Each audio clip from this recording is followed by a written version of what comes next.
নমস্কাৰ শ্ৰদ্ধাৰ অধ্যক্ষ মহোদয় উপাধ্যক্ষ মহোদয়া উপস্থিত অধ্যাপক অধ্যাপিকা তথা মৰমৰ ছাত্ৰ ছাত্ৰীসকল আজি আমি ৰিডাৰ্ছ ক্লাবৰ সপ্তদশ বৈঠক শংকৰদেৱ বৈঠক 2023 আৰম্ভ কৰিবলৈ লৈছোঁ জয়তে মই আহ্বান জনাইছোঁ সংস্কৃত বিভাগৰ ছাত্ৰী দীপশিখা অৰ্পণা অদিতি লিজা আৰু তন্ময়ী তেওঁলোকে এফাকি ঘোষাৰে আমাৰ আজি এই বৈঠকখনিৰ শুভ আৰম্ভণি কৰিব দীপশিখা অৰ্পণা অদিতি লিজা আৰু তন্ময়ী তোমালোকক আগলৈ আহিবলৈ অনুৰোধ জনাইছোঁ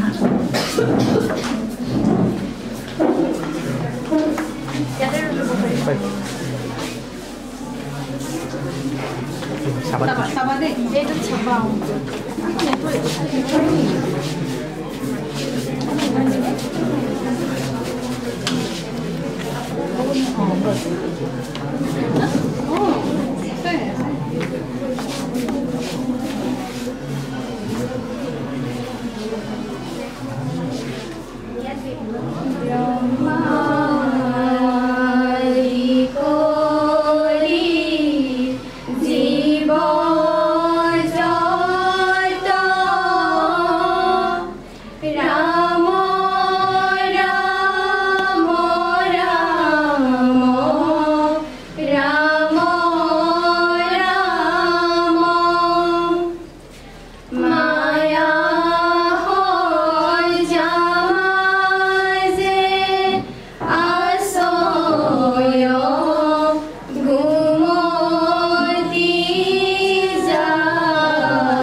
উপস্থিত আছে আমাৰ মহাবিদ্যালয়ৰ অধ্যক্ষ শ্ৰদ্ধাৰ ডক্টৰ জিতু বুঢ়াগোহাঁই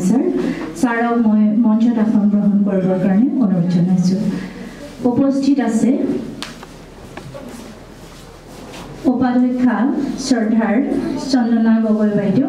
মই মঞ্চত আসন গ্ৰহণ কৰিবৰ বাবে অনুৰোধ জনাইছোঁ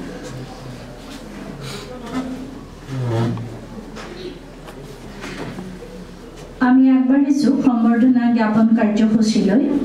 জয়তে এখনি ফুলাম গামোচাৰে আমাৰ গ্ৰন্থাগাৰৰ কৰ্মচাৰী প্ৰিয়ংকা ফুকনক এখন ফুলাম গামোচাৰে অধ্যক্ষ মহোদয়ক সম্বৰ্ধনা জনাবৰ বাবে অনুৰোধ জনাইছোঁ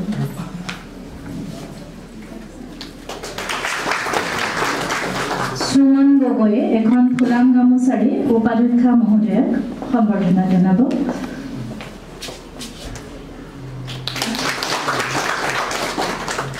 আজি আমাৰ অনুষ্ঠানৰ সমল ব্যক্তি ডক্টৰ জিতু বুঢ়াগোহাঁই ছাৰক এটি স্মাৰকেৰে সম্বৰ্ধনা জনাব গ্ৰন্থাগাৰী তথা ৰিডাৰ্ছ ক্লাবৰ আহ্বায়িকা দীপিকা দাস।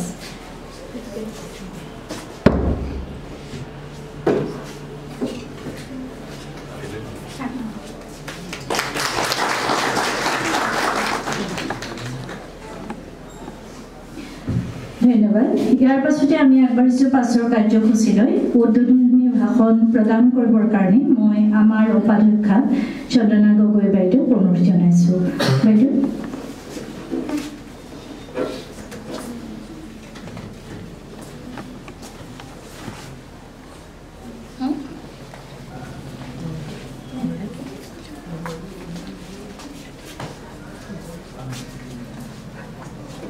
সন্মানীয়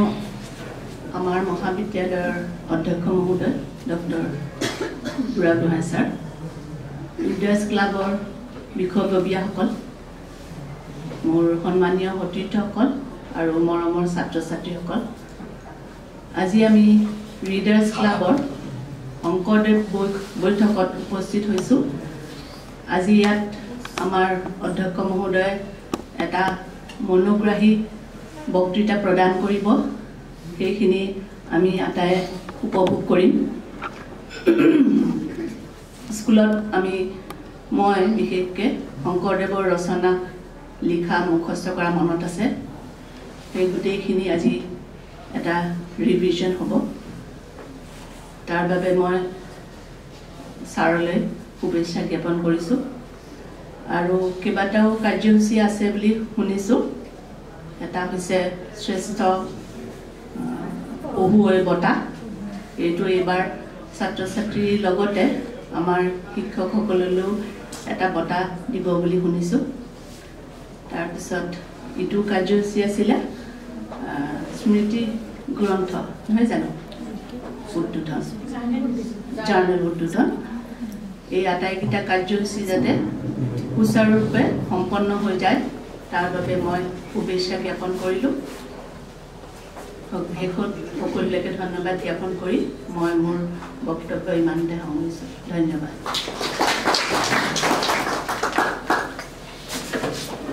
বাইদেউলৈ অশেষ ধন্যবাদ। ইয়াৰ পাছতে আদৰণি ভাষণ তথা উদ্দেশ্য ব্যাখ্যা কৰিব গ্ৰন্থাগাৰী আৰু ৰিডাৰ্ছ ক্লাবৰ আহ্বায়িকা দীপিকা দাসে। দীপিকাক মই অনুৰোধ জনাইছোঁ।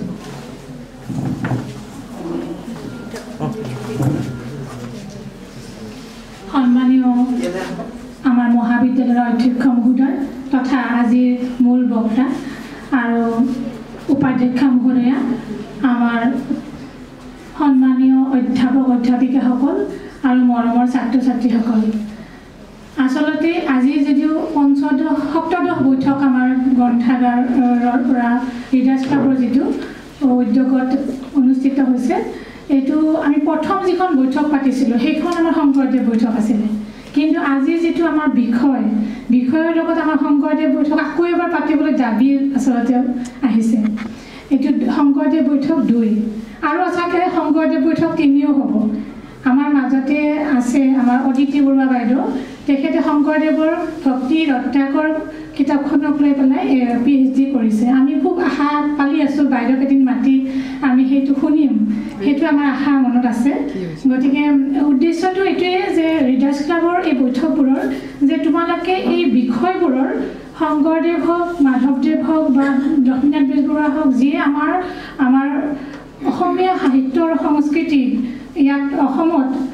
অসমৰ পৰা বাহিৰলৈও তাৰ যিটো অস্তিত্বটো খুব সুন্দৰভাৱে সুদৃঢ় কৰি থৈ গ'ল, তেখেতসকলক অধ্যয়ন কৰা। তাৰ উপৰিও আমাৰ গ্ৰন্থাগাৰত যিবোৰ কিতাপ তোমালোকে পঢ়া, সেই কিতাপবিলাকৰ আলোচনা হ'লে তোমালোকৰ যেন পঢ়িবলৈ আৰু দুগুণ উৎসাহ হয়, সেইটোৱে আমাৰ এই বৈঠকৰ উদ্দেশ্য। আজি শংকৰদেৱ বৈঠকখনৰ কথা আমাৰ অধ্যক্ষ মহোদয়ে তোমালোকক ভালকৈ ক'ব। তাৰ উপৰিও মই এটা মাত্ৰ কথা ইয়াত ক'ব বিচাৰিছোঁ যে আইনষ্টাইনে মহাত্মা গান্ধীৰ বিষয়ে কৈছিলে যে হয়তো অহা শতিকাত নৱপ্ৰজন্মই মহাত্মা গান্ধীৰ নিচিনা এজন তেজ মাংসৰ যে মানুহ আছিলে পৃথিৱীত সেইটো বিশ্বাস কৰিবলৈ টান পাব ঠিক তেনেদৰে আচলতে মহাত্মা গান্ধী কোৱাৰ নিচিনাকৈ শংকৰদেৱ আমাৰ শ্ৰীমন্ত শংকৰদেৱ তাতকৈও বহুত আগৰ মানুহ যিজনক কিন্তু আমি এতিয়াও চৰ্চা কৰি আছোঁ মহাত্মা গান্ধী যেতিয়া প্ৰথম অসমলৈ আহিছিলে তেখেতে শংকৰদেৱৰ বিষয়ে কৈ থৈ গৈছিলে আমাৰ অসমীয়া জাতিটোক কৈ থৈ গৈছিলে যে এ গ্ৰেট বৈষ্ণৱ revival under Sankardev in the 16th century has made Assamese people kindly, tolerant and human. There is no sign anywhere of that form of untouchability which is to be found in South India. Assam indeed is fortunate for the Shankardeva has 5 centuries back given the Assamese people an ideal which is also the ideal of Ram Rajya. Mahatma গান্ধীয়ে কৈছিলে যে অসমত ৰাম ৰাজ্য শংকৰদেৱে কৈ থৈ গ'ল মই আকৌ নতুনকৈ যি ৰাম ৰাজ্যৰ সপোন দেখিছোঁ ভাৰতবৰ্ষত ৰাম ৰাজ্য প্ৰতিষ্ঠাৰ যি মই সপোন দেখিছোঁ কেইবা শতিকা আগত শংকৰদেৱে অসমৰ বৈষ্ণৱ আন্দোলনৰ জৰিয়তে ৰাম ৰাজ্য আচলতে প্ৰতিষ্ঠা কৰি থৈ গ'ল সেইজন বিশেষ ব্যক্তি যাক মহাপুৰুষ বুলি কোৱা হয় আৰু শংকৰদেৱক এজন ভকতে এবাৰ সুধিছিলে যে গুৰুজনা আপুনি আচলতে আপোনাৰ স্থান ক'ত বুলি ভাবে তেতিয়া শংকৰদেৱে কৈছিলে যে ভকতৰ প্ৰাণত মোৰ স্থান মণিকূটত নহয় অৱশ্যে আজিও বৰ্তমান যিখিনি আমাৰ সংঘ বা শংকৰদেৱ সমাজ যিখিনিয়ে শংকৰদেৱৰ চৰ্চা অব্যাহত ৰাখিছে তেখেতসকলেও কিন্তু শংকৰদেৱক গুৰু হিচাপে মানি আহিছে ভগৱান হিচাপে নহয় আমাৰ আজি এই বিষয়টোক সুন্দৰভাৱে দৃষ্টিপাত কৰিব আমাৰ অধ্যক্ষ মহোদয়ে গতিকে এইখিনিয়ে কৈ মই মোৰ আজিৰ সমূহ বক্তব্য সামৰি মানিলোঁ ধন্যবাদ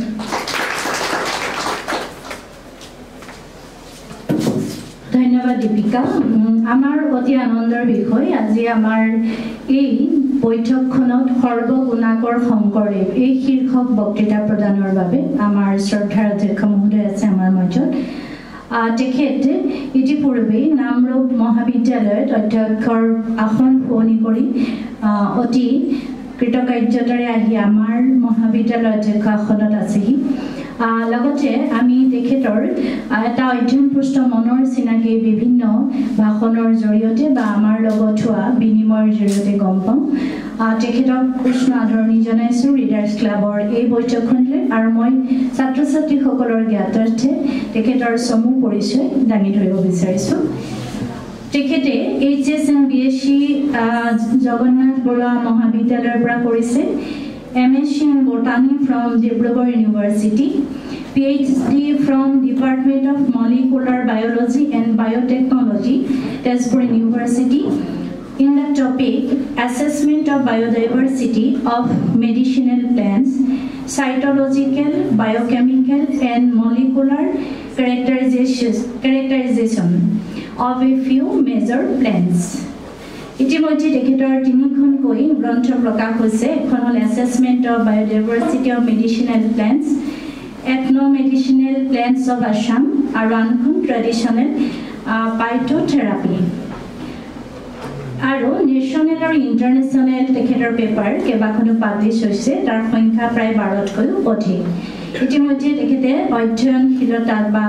অধ্যয়নৰ প্ৰতি তেখেতৰ বিশেষ আগ্ৰহ আছে আৰু লগতে তেখেতে বৰ সুন্দৰকৈ গীটাৰ বজায় এই কথাটো আমাৰ ছাত্ৰ ছাত্ৰীৰ লগতে অধ্যাপক অধ্যাপিকা সকলোৱে জানো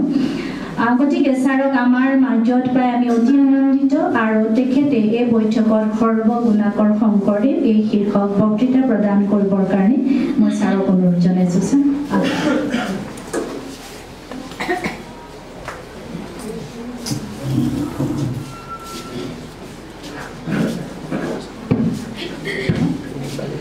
আজি এই বৈঠকত উপস্থিত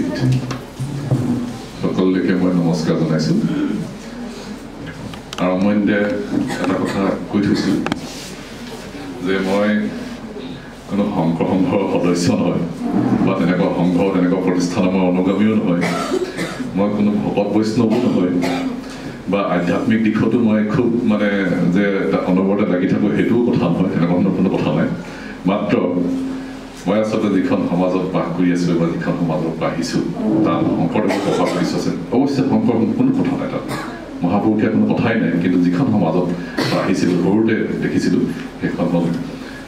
শংকৰদেৱৰ প্ৰভাৱ তাত যথেষ্ট সুস্পষ্ট কাৰণ আমি নামঘৰৰ সংস্কৃতি দেখিছোঁ বিভিন্ন ধৰণৰ ক্ষেত্ৰত শংকৰদেৱৰ তিথি পাতিছোঁ আমি এতিয়া শংকৰদেৱ আমাৰ হৃদয়ত বিৰাজমান হৈ আছে শংকৰদেৱ সম্পৰ্কে সকলোৱে জানেই কিন্তু মই যিহেতু শংকৰদেৱ এটা এক বিস্মিত প্ৰতিভা সেই প্ৰতিভাত আচলতে কিছু কিছু ক্ষেত্ৰত আৱিষ্কাৰ কৰিবলৈ চেষ্টা কৰিছোঁ নিজৰ ভবিয়াকৈ আৰু শংকৰদেৱ সম্পৰ্কে বহুতো কিতাপ পত্ৰ লিখিছে এটা কথা মই পাইছোঁ যে আটাইতকৈ বেছি জীৱনী কাজ জানে এখন যীশুখ্ৰীষ্ট পৃথিৱীত আটাইতকৈ বেছি যদি কিতাপ লিখিছে যীশুখ্ৰীষ্ট বৰ্তিছে ঠিক তাৰে আঁতৰি এটা কথা ক'ব পাৰোঁ যে অসমত যদি খুব বেছি সংখ্যক জীৱনী সম্পদ লিখা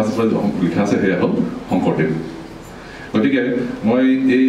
চমু কৰিবলৈ চেষ্টা কৰিম মোৰ বক্তব্যটো মোৰ যিখিনি বক্তব্য মই ক'বলগীয়াখিনি মই সেইকাৰণে প্ৰথমতে শংকৰদেৱৰ সম্পৰ্কে অধ্যয়ন কৰা কিছু কিছু লোকৰ কিছু বিশিষ্ট লেখকৰ মই কিছু কথা উল্লেখ কৰিম তাৰপিছত সেই সময়ত সমসাময়িক ভাৰতত কেনেকুৱা ধৰণৰ ধৰ্মৰ্গ আছিল তাৰ অলপমান সৰুকৈ দুটামান কথা কওঁ শংকৰদেৱৰ জীৱনী অকণমান ধৰণে মই চুই যাম আৰু শংকৰদেৱৰ সৃষ্টি সম্পৰ্কে অলপমান কৈ পেলাই মই মোৰ বক্তব্য সামৰণি মাৰিম আচলতে মই সৰ্বগুণা কৰি তুলিছোঁ মাল্টি টেলেণ্টেড এজন মানে ব্যক্তি সৰ্বগুণাকৰ এইটো এই অভিধাটো দিছিলে মাধৱদেৱে জয় গুৰু শংকৰ সৰ্বগুণাকৰক যাক এই নাহিকে কম তোহাৰি চৰণ কৰি নহত কৌতি বাৰ এক কৰিব প্ৰণাম যাৰ কোনো তুলনা নাই আচলতে তেওঁৰ চৰণক কোটি কোটি প্ৰণাম জনাইছোঁ এতিয়া শংকৰদেৱৰ জীৱনী বুলি ক'লে আচলতে জীৱন বৃত্ত যিসকলে লিখিছে তাৰ সকলোৱে বিতৰ্কত থাকে আচলতে শংকৰদেৱৰ কথা আৰম্ভ কৰিবলৈ হ'লে বিশেষকৈ চৰিত্ৰ পুথিসমূহ অলপ ল'বলগীয়া হয় আৰু সেই চৰিত্ৰ পুথিসমূহ ইখন সিখন লগত নিমিলে বুলি কোৱা যায় মই অৱশ্যে ইমান অধ্যয়ন কৰা নাই শংকৰদেৱৰ জীৱনী প্ৰথম আৰম্ভ কৰে হ'ল তেওঁৰ মাধৱদেৱৰ ভাগিনীয়েক ৰামচৰণৰ পিছত দৈতাৰী ঠাকুৰে তেওঁ জীৱনী লিখিছে ইয়াৰ পিছত ভূষণ দিজ আৰু ৰামানন্দ দিজে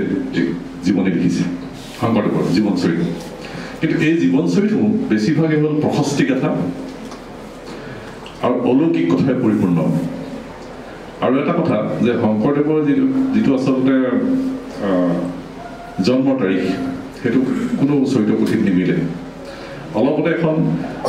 ডক্টৰ মাধুৰ্য মন্দিৰ বৰুৱাই ৬০০০ বছৰৰ অসম সেই সম্পৰ্কে এটা বিতৰ্ক সৃষ্টি কৰিছে যে শংকৰদেৱৰ জন্ম ১৪৫০ চনত নহয় ১৪৬৯ সেই সম্পৰ্কলৈ মই নাযাওঁ কাৰণ মই নিজেও এই সম্পৰ্কে গৱেষণা কৰা নাই অধ্যয়ন কৰা নাই কিন্তু তেওঁ এটা বিতৰ্ক সৃষ্টি কৰিছে ১৪৬৯ সেইটো হ'ব পাৰে বহুতে স্বীকাৰো কৰে যে শংকৰদেৱৰ জন্ম আচলতে যিমান আছিলে তাতকৈ কিছু অলপ আগুৱাই যাব লাগে বুলি বহুতে কথা কয় এই সম্পৰ্কে নীলপৱন বৰুৱা আৰু কেইবাজনো ব্যক্তিয়ে এই সম্পৰ্কে কথাখিনি কৈছে বা নিৰুদ বৰুৱাই এই সম্পৰ্কে দুটামান কথা কৈ গৈছিলে যি কি নহওক শংকৰদেৱৰ বিংশ শতিকাত আচলতে শংকৰদেৱৰ সম্পৰ্কে পোনপ্ৰথমভাৱে চৰ্চা আৰম্ভ কৰে মই কোৱা মতে আচলতে বেজবৰুৱা যুগতে আৰম্ভ হয় শংকৰদেৱৰ চৰ্চা শংকৰদেৱৰ সম্পৰ্কে তেওঁ দুখন জীৱনী দুবাৰ লিখিছে ১৯১১ চনত আৰু ১৯১৬ চনত তেওঁ এই বুৰঞ্জীৰ বহুত ধুঁৱলি ফালি ফটফটীয়াকৈ শংকৰদেৱৰ জীৱনী লিখিছে আৰু সেইখন এখন প্ৰামাণ্য গ্ৰন্থৰ হৈ আছে তেওঁ আচলতে শংকৰদেৱৰ আলোচনা বা অধ্যয়নৰ বাটকটীয়া ইয়াৰ পিছত আমি ক'ব পাৰোঁ ডক্টৰ বাণীকান্ত কাকতিৰ কথা যিজনে অসমীয়া ভাষা আৰু অসমীয়া বিকাশৰ হকে যথেষ্ট অধ্যয়ন কৰিছিলে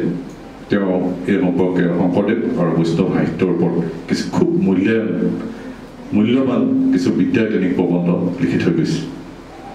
তেওঁৰ সম্পৰ্কে আৰু চিন্তা চৰ্চা কৰিবলৈ তেওঁ পোৱা মতে তেওঁ আৰু চিন্তা চৰ্চা কৰিলেহেঁতেন কিন্তু তেওঁৰ অকাল মৃত্যু তেওঁ সেই সম্পৰ্কে আগবাঢ়িবলৈ সুবিধা নহ'ল ইয়াৰ পিছত আৰু যদি কওঁ আমি তেতিয়াহ'লে ইন্দ্ৰধনুৰ কবি ডিম্বেশ্বৰ নেওগৰ কথা আমি ক'ব পাৰোঁ ডিম্বেশ্বৰ নেওগৰ তেওঁ এখন বিশেষ গ্ৰন্থ যুগনায়ক শংকৰদেৱ তেওঁৰ ৫টা খণ্ডত শংকৰদেৱ সম্পৰ্কে আৰু বৈষ্ণৱ সাহিত্য বা শংকৰী সাহিত্যৰ ওপৰত যথেষ্টখিনি কথা আলোচনা কৰি গৈছে শংকৰদেৱৰ আলোচনা সম্পৰ্কে আৰু যদি আমি বিচাৰোঁ তেতিয়া আমি দেখোঁ যে ডক্টৰ মহেশ্বৰ নেওগ যথেষ্টখিনি শংকৰদেৱৰ সম্পৰ্কে অধ্যয়ন কৰি গৈছে তেওঁৰ এখন শ্ৰী শ্ৰী শংকৰদেৱ এখন আছে জীৱনী তাৰপিছত শংকৰদেৱ এণ্ড হিজ টাইমছ বুলি এখন কিতাপ আছে এখন সৰ্বজন সমাদিত আৰু কোনোবাই যে বিদ্যায়তনিক দিশত বা গৱেষণা দিশত যাবলৈ চেষ্টা কৰে এইকেইখন কিতাপ তেওঁলোকে ফ'ল' কৰিবই লাগিব ইয়াৰ পিছত আমি যদি চাওঁ যে বিংশ শতিকাত আধুনিক চিন্তা চৰ্চা শিল্প কলা সাহিত্যত অৱদান যথেষ্ট আগবঢ়োৱা জ্যোতিপ্ৰসাদ আগৰৱালা আৰু বিষ্ণুৰাভাৰ কথা আমি ক'ব পাৰোঁ দুয়োগৰাকী ব্যক্তিয়ে শংকৰদেৱৰ অৱদান ওপৰত যথেষ্টখিনি চিন্তা চৰ্চা কৰিছে আৰু শংকৰদেৱৰ ওপৰত যথেষ্ট শ্ৰদ্ধাশীল জ্যোতিপ্ৰসাদ আগৰৱালাৰ ভিতৰত এটা কথা ক'ব পাৰোঁ জ্যোতিপ্ৰসাদ আগৰৱালাই যেতিয়া 1930 চনত বাৰ্লিনত ভ্ৰমণ কৰিছিল তেতিয়া তাৰ স্থাপত্য কলা দেখি খুব আচৰিত হৈছিলে যে শংকৰদেৱৰ স্থাপত্য কলাৰ লগত ইমান অভূতপূৰ্ব মিল এইটো 1930 চনত কিন্তু শংকৰদেৱৰ জন্ম 1449 মৃত্যু 1568 চনত এইটো খুব আচৰিত কথা তাৰপিছত তেওঁ 1931 চনত লগে লগে বৰদোৱালৈ আহিল আৰু বৰদোৱালত আহি তেওঁ আচৰিত হৈ থাকিলে যে কি এটা অভূতপূৰ্ব মিল এই স্থাপত্যৰ খুব ডাঙৰ কথা আচলতে আৰু তেতিয়া তেওঁ শিল্পী পৃথিৱী নামে কিতাপখনত লিখিছে যে পশ্চিমীয়া শিক্ষা পাই অন্ধলা হৈ